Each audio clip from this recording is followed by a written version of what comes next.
Hello and welcome to the Kinetic Intelligence channel. My name is Mike Dementiev. I'm an expert in nonverbal communications and body language profiler. Here on this channel we are learning the language of our body and how our facial expressions, gestures create the impression that we make on others. Let's continue to analyze Harry and Meghan series by Netflix. We already have analyzed the first episode. If you haven't watched it, here's a link for you. And a playlist of analysis of 6 episodes is coming soon. I will upload them one by one.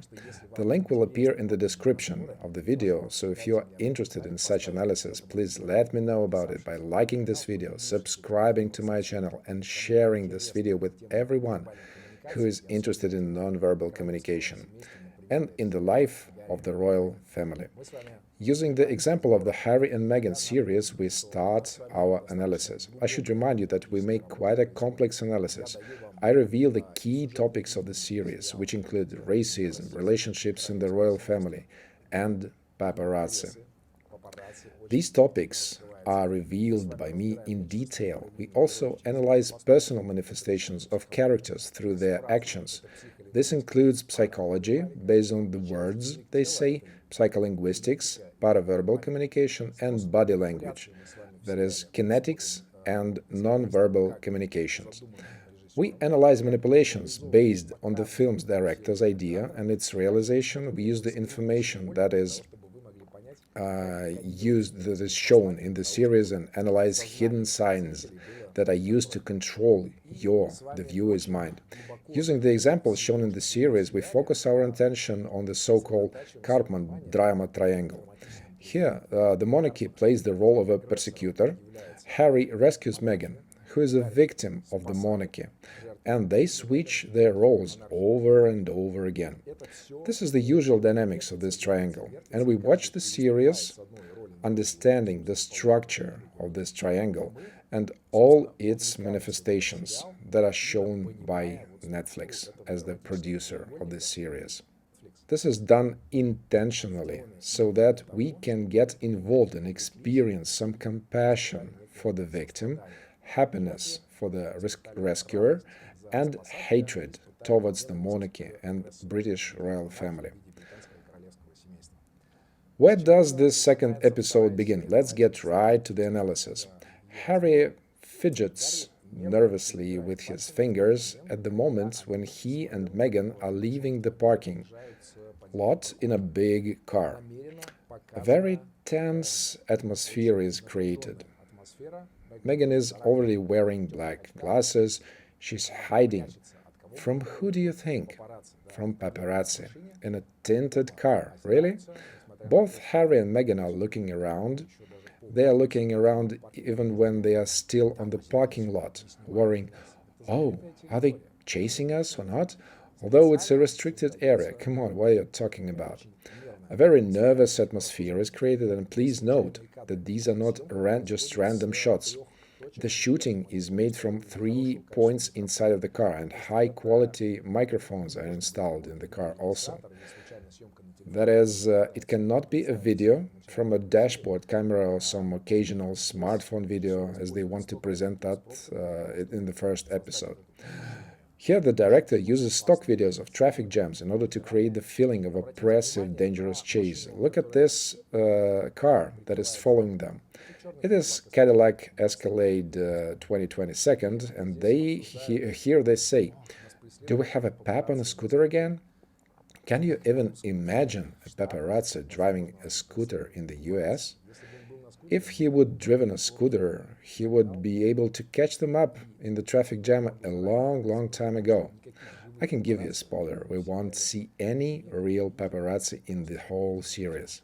All we see is this looking around, which has to make us feel sympathy for this rescuer, this hero who hides a victim from these damn paparazzi. From the first episode, we remember that when Harry was a little boy, he didn't hate paparazzi. He played with them. It was a part of his life.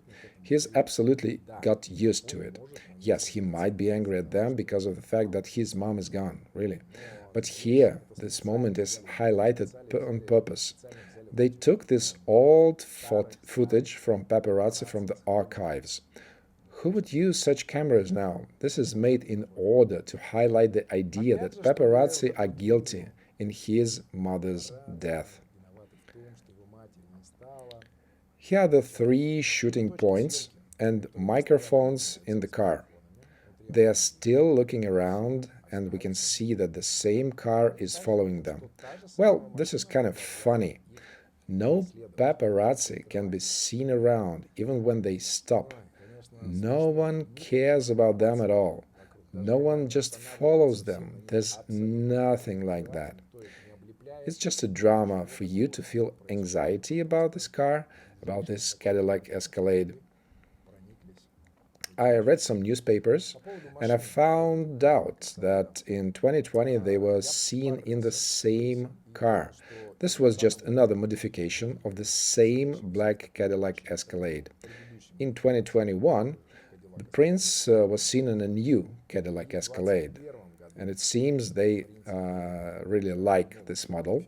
The Mirror newspapers reports that he was seen arriving by the plane, and he was picked up by the same car that is following them now.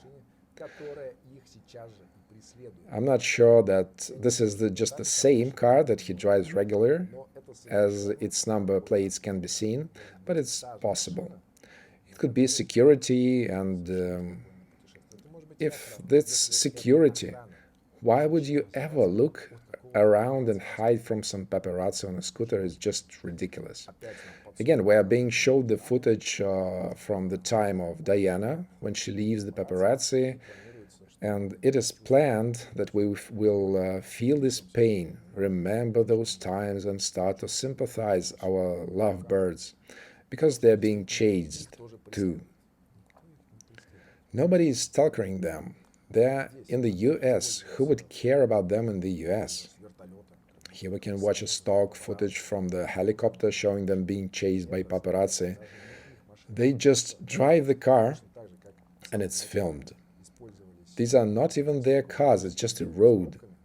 It's just like in the very beginning, ordinary stock video of traffic jams are used. The weather is cool and there is a haze on the shots. That is, it was filmed in different days in different places. Everything is too thin, but it's suggestible. People can feel the desire to start looking around like them. We see the same black car again, the same Escalade, and Meghan says, our safety first. Worst case scenario, we are going from one garage to another. This is not the end of the world. We have to get rid of them. They tortured us so much, the paparazzi on their scooters. What's going on here? Harry is looking around anxiously. He takes little space. He's very compact. His body is very compact. Meghan feels like just the boss. She takes much space. She leans on the whole armrest. Harry is like a person of no consequence here. Here's the same Cadillac. And you can see that it's following them precisely and does not let other cars get close to theirs. I'm almost sure that this is their security, so there's no need to look around anxiously in order to increase the drama. Harry says that's it's like the hunters versus the prey. Yeah, the hunter versus the prey. Hunter versus the prey. Here they are, the victims, and Meghan, who is also a victim, rescued by Harry from everyone.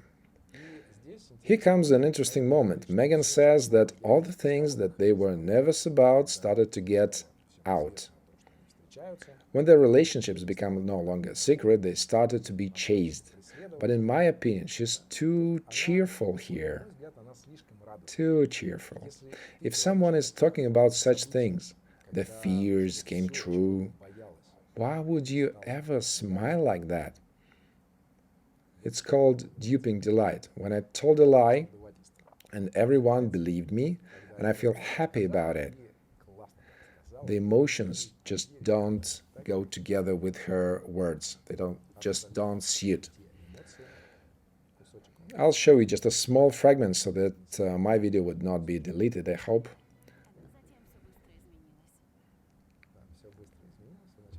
And then the things quickly changed.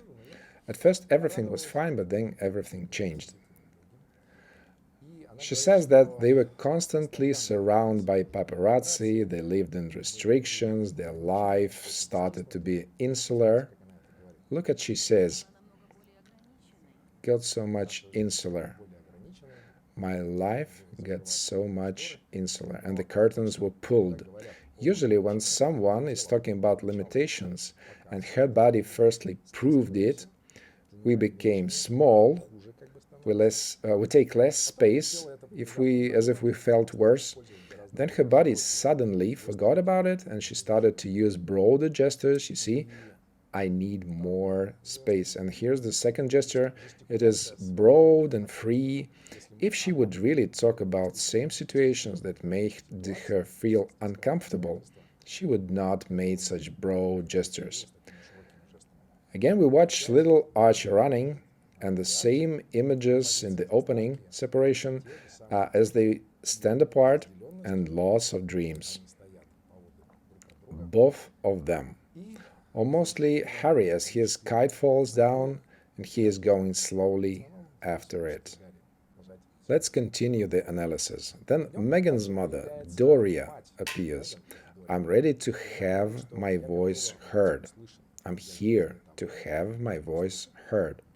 By the way, look at her chin. See it? She likes to hold it up in kind of daring manner. Yeah? Look at this. I'm ready to have my voice heard. Come on, show me what you got for me. She hides her strictness behind the pretended sweetness. Meghan told once, you are, rather than older, controlling sister than a mom to me. This desire to control is reflected in these wrinkles. They are classical epileptoid wrinkles. Order, structure, system, and desire to control. These are very important for her. Epileptoids enjoy to organize the surroundings, reality, by controlling it, which makes them kind of cruel, look cruel. They often burst with anger. Actually, anger is their basic emotion. Her emotion changed very fast. Now she's like that, and now she's sweet again. Do you recognize the smile? The same proud chin, the same expression. We see all this in Meghan too. Meghan has a desire to shine since her childhood. She took part in many plays, studied at the ballet school, and she likes different shootings and series. Soon we'll take a look at her CV, which was created about 13 years ago. And this CV will give her away, so continue watching this episode. She likes to pose, she likes cameras, so all this fear of paparazzi is fake. We cannot believe it at all. She shines in order to demonstrate herself to the maximum number of people. Like, look at me, how good am I? I cannot say how deep this feeling is rooted. Here they are telling us a story about her feminism, volunteering, and activism. In particular, she wrote to Procter & Gamble, a company product dish detergent. She have watched an Ivory Clear advertisement where women were washing the dishes and asked them in this letter, please replace women with people, so that people would fight greasy points and pain, not women. Of course, there are no proofs of this story. I think many people wrote about it back then. Here, anger and irritation can be seen again. Many people have written to the company, and no one can say for sure that it's due to Meghan's letter Procter & Gamble have changed the advertisement. The chances of this are just minimal, but she tells this story constantly. Look, this is me. This is thanks to me. I'm a feminist. She constantly says that she's a feminist and she is against racism, although she belongs to the mixed race and often reminds about this. We'll get back to that later on. At the school graduation, she said, we would always dedicate ourselves to making it a better world. Thank you. Always dedicate ourselves to making it a better world. Concerning her accusations of the British royal family and other people of racism and her attempts make us to sympathize for this racism issue, let's check the statistics. I checked in Wikipedia, which seems to me a fairly reliable source on statistics, and it says that 10% of the entire population of the USA are presented by the mixed race or a multi-race. So, mixed race does not necessarily mean that a person has a black mom and white dad. This is any mixing of any race with any other race. No matter how you like this word or not, these are statistics. Especially in the city. When she grew up in Compton, the share of the mixed race is only 1.33%. I mean, it's weird to be proud of it or not to complain that you're oppressed. No one oppresses you. There are many mixed people in the world, 10%, in the USA and probably even more in the whole world. So what are you talking about? Especially if any mixture of any races can be called like that. There are probably no pure races left already in the world. So in general, this is kind of a low-key flex. Why even talk about it? But she tries to attract attention to this topic of racism and say, oh, look at me, they are oppressing me. She never says she's black or white. She just says, I'm not white enough and I'm not black enough. I'm a representative of a mixed race. And that's why I should get more than everyone. I have a right for it. And here she says, I would say, now people are well aware of my race. They found out that there is a mixed race. Well, thank you so much. Without you, we wouldn't have ever learned about it. They made us just such an issue when I went to the UK. Before that, most people didn't treat me like a black woman. So that she talks a dramatic story where someone at a parking lot called her mother an N-word. Well, yes, that's really insulting. But what's the point here? Here, the issue of racism is used by Harry as a reason to protect Meghan. Remember that he's a rescuer, he has to protect her. And here he says that he put in a statement calling out the racist undertones in articles and headlines. Well, Harry, done well. He's a good rescuer. He hears that someone is a bullying girl of a mixed race, so he writes petitions and statements. But at this moment he is really tense and he purses his lips. Was it really his intention to do this? Harry, if you are being forced, blink twice, please.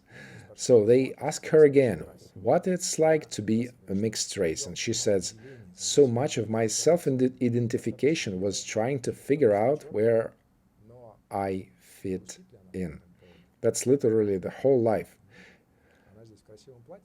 But does she feel sad about this? She's wearing a beautiful dress, she's going to perform somewhere, she understands that this is a trigger in order to attract the crowd and to say, that's how I was offended, I was treated so badly, so love me, give me your love.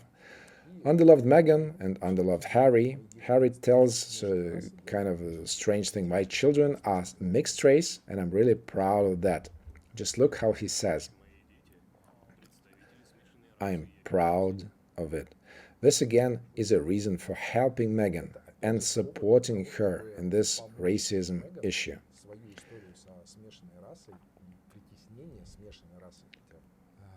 And here the film directors want even to increase the dramatic effect. They suggest us listening to the following story. Harry says, what's most important for the two of us to make sure we don't repeat the same mistakes that our parents made? It means that people shouldn't get divorced because both Harry's parents and Meghan's parents have been divorced. You have to be patient for the sake of the children no matter what happens. But the main thing is not to make the mistakes that your parents made. Well, it usually means that you will actually make these very mistakes again and again. You will have to live your own life with your own emotions. I recommend you to do so instead of looking back. In this episode, Meghan says that when she starred in the Force Majeure series, first she was enjoying the cameras and paparazzis, but then she got a death threat and she needed to have more security. In these moments, she begs for sympathy with this facial expression. Harry remembers their dating, and he says it was a big stress to see each other. We would just give each other a massive hug and try and have as much of a normal life as possible, he says again. He says again that was pressure where there were reporters didn't let them do anything. Well, I don't believe it. He says so in order to make us sympathize them. Now you will see a very interesting fragment with Meghan. She is talking about her first meeting with the royal family. It's so funny.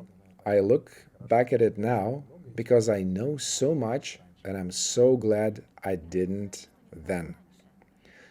She knew nothing about the protocol, how to greet the members of the family, how to hug or not to hug them, how to curtsy. For her, it was about freedom of expression. This motif of freedom is fundamental for her. I want to be free, and British monarchy is restricting my freedom.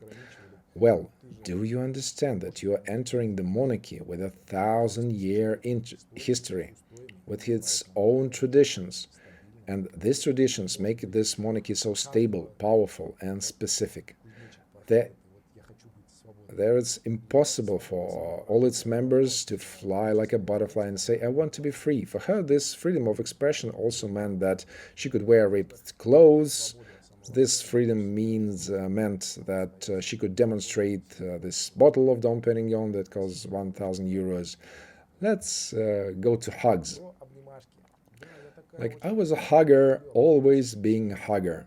I didn't realize that it is really jarring for lots of Brits. Well, this is kind of generalization. It is jarring for a lot of Brits.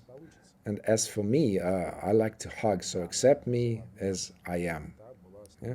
This is not going to work in the royal family. That is, when she wanted to hug Kate, Kate was so cold, so Meghan was hurt a lot. Harry's protecting Meghan once again. She had no idea that it's all consisted of. So it was a bit of shock for the system for her, saying Harry. Well, okay, but why didn't you teach her? You can explain her the rules, you can attract protocol specialists. She was giving the contacts of such specialists, but she never called them. Here Harry demonstrates a row of self-grooming gestures. She had no idea what it's all consisted of. Well, you can see a cunning smile, self-grooming gestures that can tell us that Harry is lying here. When she tells about the first meeting with the Queen and Harry asks her, you know how to curtsy, right? She has a totally artificial and synthetic smile. She presents this story as a kind of a mockery. Look at this holy simplicity. Oh, I just thought it was a joke. I thought it was a joke. But let's go back to Meghan Markle's resume that was written 13 years ago. Here we can see that she attended a ballet school and the girls there know how to curtsy. Therefore, she's supposed to know how to curtsy. And I think she couldn't help but know what to do in front of the Queen. Besides, if you want to impress the Queen, you can make a curtsy to gain some points of reputation if it's important for you. But if you want to mock the traditions, you can wear ripped jeans and go carry a bottle of some alcohol to take a sip right in front of the Queen. Harry is protecting Meghan again. How to explain that to people? How do you explain that you bow to your grandmother? That would you need to curtsy, especially to an American? That's really weird. This is again just a generalization. The British, the Americans, we're talking about particular people here. She's a clever person and she could understand that this is just a part of showing respect. This is a part of the culture. For example, in Japan, people are used to bow. I have worked for 4 years in LG company, a Korean company where I communicated with South Korean. There people bow, and it's never feels something humiliating or weird. It's even kind of funny. But here it is presented in another reason to defend Meghan. She doesn't know she's American. How do you explain that you bow to your grandmother? It's just ridiculous. This looks exactly like mockery, and she's enjoying it. Yeah. Well, this now you will see that how she imagined that curtsy should have been made. Well, I will be shocked if she really curtsied exactly like this. As soon as she starts doing it, a tight, contemptuous grin appears at Harry's face. He doesn't look at her at all. You see how he looks at her, and then he looks away. He cannot stand this. I can imagine how angry he is here at this moment. This is disrespect and mockery at the crown. He is looking away. He doesn't want to be here. And now a grin appears at Harry's face. What else Meghan deserve? This is just a child's play for Meghan, but in the end it's extremely disrespectful for the whole monarchy, which still accepted her despite all this. Charles even led her down the aisle. The Queen came to the newborn child, and the royal family treated her really well. But look how daringly she makes a face. Pleasure to meet you, Your Majesty. Pleasure meeting you, Your Majesty. This voice is just a mockery. This is just a slap in the face of the monarchy. So there's no reason for Harry to turn his head and to look away. To me, that's quite scary. And here Harry says about the first reaction of his family when they met Meghan. They were impressed. Impressed. As if she was just a kind of an exotic wild animal. Some of them didn't quite know what to do with themselves. Here he jiggles nervously. Look, he's talking and then he is laughing nervously. Some of them didn't know what to do with themselves.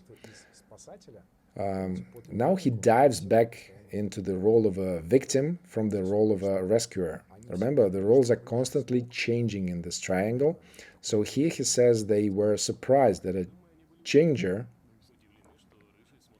could land such a beautiful woman.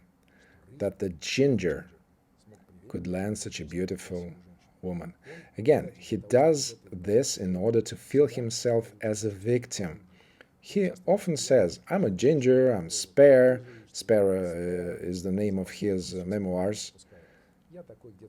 I want to be somewhere in the distance and I don't deserve any attention. It's like this. Like, give me your attention. Give me your attention. I need your attention. Please, please, pretty please. This is a position of a victim, and Meghan is turning up the heat. When you hear no all the time, you go, what's wrong with me? That's how she tells about her casting, about her attempts to get a role. These are her compensatory actions. She always helps African people. But these are Africans, Indians, and we are the representative of the mixed race. The people who are not white enough and not black enough, and she says, for some reason she prefers to compensate her trauma communicating with the representative of totally black tribes in order to be the star on the events when she would say, I'm honored to be a UN Women's Advocates for political participation and leadership. I'm proud to be a woman and a feminist. As if there is nothing else to be proud of. The fact that you're a woman is determined genetically, and your feminism is a reflection of your beliefs. I don't quite understand what are the reasons to be proud here. She makes Harry to feel ashamed for her very often. Usually she actively communicates with the press, while Harry, who is an introvert and who dislikes all this fuss, just keeps quiet. The key figure here is Meghan. Harry certainly knows the royal protocol, but he flees as soon as possible. This is how he adapts to the stress. She's just a shield for him. He squeezes her hand, shutting himself from the people that he doesn't know. Meghan seems to be contented with the meeting, and Harry wants to leave as soon as possible. But this dog really knows something. I would like to analyze it. It looks just a cunning dog from memes. I think here's an interesting moment when they are asked about the proposal. Harry's facial expression changes. He looks at Meghan. Meghan is absolutely happy and calm. You tell it. And Harry has shifty eyes here. Perhaps something was wrong with this proposal. Maybe they planned the interview in a different way. I'd like to find out what was wrong with this proposal. Write in the comments if you know what went wrong. Here's an interesting moment of hidden abuse. I think Harry is constantly being abused. This is how it looks like. That's really clever. You see, he's funny. That's really clever. You see, he is funny. When he says a smart thing and she tells him this, how does his face change? From this smiling, cheerful, shining ginger Harry, he turns into a person who is as close as an oyster. The friend also does not seem to be good at logic. I didn't quite understand what he wanted to say. He says that thanks to the union of Harry and Meghan, many people of color of the UK, possibly for the first time, felt seen. I don't understand the purpose of this nationalism storyline. Many people of color of the UK, possibly for the first time, felt seen. And I would like to finish this video with Meghan's words. No matter how hard I tried, says Meghan, no matter how good I was, they were still gonna find a way to destroy me. An image of persecutor is created. This is just the British Empire, the British royal family. She's a victim, and Harry is her rescuer. If this video was interesting for you, keep following this series and let me know about in the comments. Like this video, subscribe to the channel, share this video to your friends who are interested in the field of nonverbal communications, and we'll meet again in the third series. This was Kinetic Intelligence and Project and me, Mike Dementiev. See you soon.